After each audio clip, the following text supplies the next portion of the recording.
Noong Agosto taong 2005, isang matandang babae na nagngangalang Daisy ang nasa ospital dahil wala na siyang gaanong oras. Bagamat malinaw na nasasaktan siya, narinig niya ang tren at sinabi sa kanyang anak na si Caroline ang kwento kung paano nila itinayo ang istasyon noong 1918. Matapos mawala ang kanyang anak sa digmaan, inilagay ng isang bulag na gumagawa ng orasan ang lahat ng kanyang lakas sa paggawa ng isang kahangahangang orasan na isinabat sa istasyon sa araw ng inaugurasyon. Nang ihayag ang orasan, nagulat ang lahat nang makitang paatras itong tumatakbo.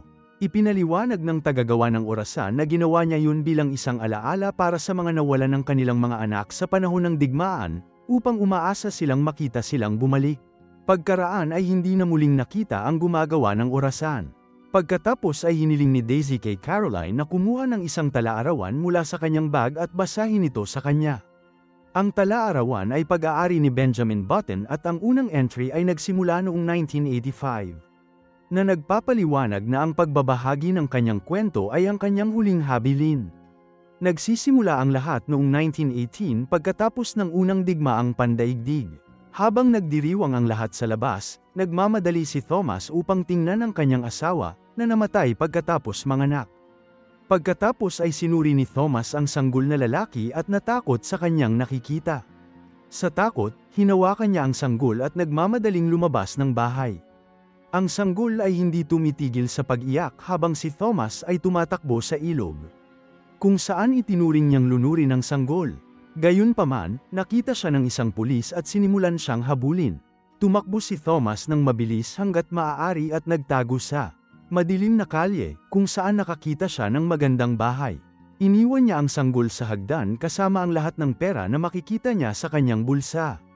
Habang umaalis si Thomas, lumabas ng bahay ang isang mag-asawa at aksidenteng natapakan ang sanggol, na nagpaiyak sa kanya. Binuksan ni Queenie ang kumot at natuklasan na ang sanggol ay mukhang isang matandang sanggol. Naisip ng kanyang kasintahan na dapat silang pumunta sa pulisya. Ngunit kinuha ni Queenie ang sanggol at dinala siya sa isang silid. Itinago siya sa kanyang drawer. Pagkatapos ay tumawag siya ng doktor, na sumusuri sa sanggol at nakatuklas ng maraming issue, halos mabulag dahil sa catarata, arthritis, at osteoporosis. Hindi iniisip ng doktor na mabubuhay ng matagal ang sanggol. Napagdesisyonan ni Queenie na isang himala ang sanggol at nagpasyang itago siya. Kaya umakyat siya sa itaas at ipinakilala siya sa mga nangungupahan ng retirement home kung saan siya nagtatrabaho. Tinawag niya itong Benjamin at sinabi niyang anak siya ng kanyang kapatid. Ang mga matatanda ay hindi natatakot sa hitsura ni Benjamin at nakita siyang cute. Lumipas ang mga taon, lumalaki ang kanyang katawan bagamat mukha pa rin siyang matanda. Dahil nakatira siya sa isang retirement home, hindi niya nakikita ang kanyang sariling hitsura na kakaiba. Iniisip lang niya na kamukha niya ang iba.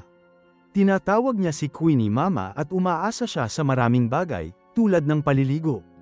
Natututo siyang magbasa ngunit hindi siya makalakad at nakakulong sa wheelchair. Minsan ay naku-curious siya sa mga bata sa bayan, ngunit hindi siya pinayagan ni Queenie na lumabas ng bahay. Ang tanging oras na makakaalis si Benjamin ay ang magsimba. Isang gabi, humingi ng tulong si Queenie sa pari. Inaangkin niya ang pagpapagaling sa kawalan ni Queenie, pagkatapos ay sinabihan niya si Benjamin na maglakad muli. Pagkatapos ng maraming pagsisikap, tumayo si Benjamin, nahulog lamang. Hinikayat siya ng pari na subukang muli at nagawa ni Benjamin na gumawa ng ilang hakbang. Sa sandaling yon, namatay ang pari. Ang oras ay patuloy na lumilipas at ang katawan ni Benjamin ay nagiging mas malusog ng kaunti. Isang araw nakilala niya si Pygmy, na kinaladkad siya palabas ng bahay para magsaya. Si Benjamin ay sumakay sa kotse sa kalye sa unang pagkakataon at namangha sa lahat ng mga kwento ni Pygmy. Sabay silang nagiinuman malapit sa lawa at nagbobonding sandali. Pagkatapos ay iniwan siya ni Pygmy dahil may appointment siya, at na-miss ni Benjamin ang huling sasakyan sa kalye kaya kailangan niyang maglakad pauwi gamit ang kanyang saklay. Gabi na nang umuwi si Queenie at pinagalitan siya ni Queenie dahil dito. Ngunit naaalala ni Benjamin ang una niyang lasa ng kalayaan bilang isa sa pinakamagandang araw ng kanyang buhay. Noong 1930, medyo gumanda si Benjamin at nakakalakad na siya sa isang tungkod. Naghagis sila ng Thanksgiving dinner at nakilala niya si Daisy, ang apo ng isa sa mga nangungupahan. Technically magkasing edad lang sila, kaya agad na na-develop ang crush ni Benjamin sa kanya. Sa party, inanunsyo ni Queenie na buntis siya at nakaramdam ng selos si Benjamin. Nang gabing yun, inanyayahan siya ni Daisy sa kanyang kumot na kuta at nagkaroon sila ng isang matamis na sandali na magkasama na malungkot na pinutol ng lola ni Daisy. Sa kasalukuyan, napagtanto ni Caroline na ang Daisy Girl mula sa journal ay ang kanyang ina. Di nagtagal pagkatapos ipanganak ang sanggol, umalis si Pygmy sa lungsod, kaya nagsimulang malungkot si Benjamin. Ang kanyang katawan ay nagiging malusog araw-araw, kaya maaari niyang maligo ang kanyang sarili at kumain ng mas mahirap na pagkain salamat sa mas mahusay na mga ngipin. Isang bagong nangungupahan din ang nagtuturo sa kanya kung paano tumugtog ng piano dahil ang kanyang mga kamay ay wala ng arthritis. Madalas siyang pumunta sa mga pantalan upang manood ng mga bangka at isang araw ay narinig niya si Kapitan Mike na humihingi ng tulong.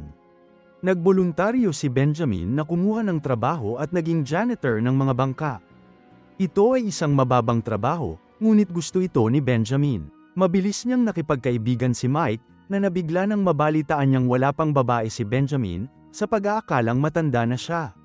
Dinala siya ni Mike sa isang makulit na bahay at ipinakita ang kanyang mga tato habang nagbabahagi ng mga kwento ng kanyang kabataan, na kinasasangkutan ng isang may magagandang hummingbird. Nakita ng mga nagtatrabahong babae na kasuklam-suklam ang hitsura ni Benjamin, ngunit isa sa kanila ang pumayag na ibigay sa kanya ang kanyang unang pagkakataon. Sa pamamagitan ng pagpapakita ng sigla ng isang binatilyo at pinapagod pa nga siya. Nangangako siyang madalas siyang pupuntahan at sa kanyang paglabas, nakita siya ni Thomas. Sa kalye, nilapitan ni Thomas si Benjamin at inalok siyang sumakay. Nagpunta sila sa isang bar at si Benjamin ang unang nakatikim ng alak.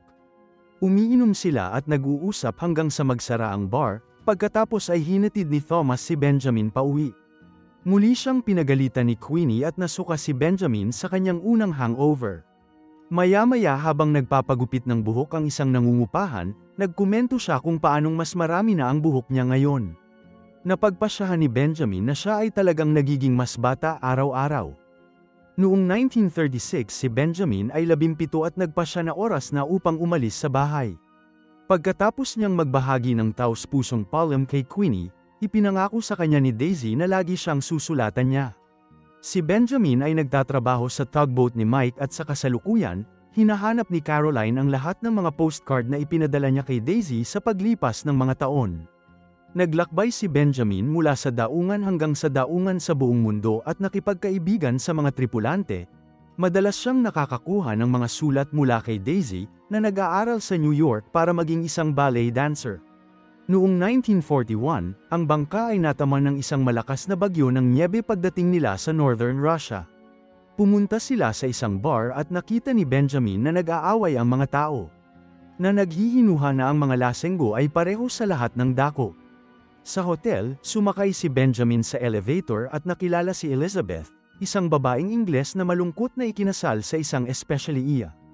Habang lumilipas ang mga araw sa Russia, ang lamig ay nahihirapang makatulog si Benjamin at isang gabi ay bumaba siya para hanapin si Elizabeth, kaya nagsalo sila ng tsaa.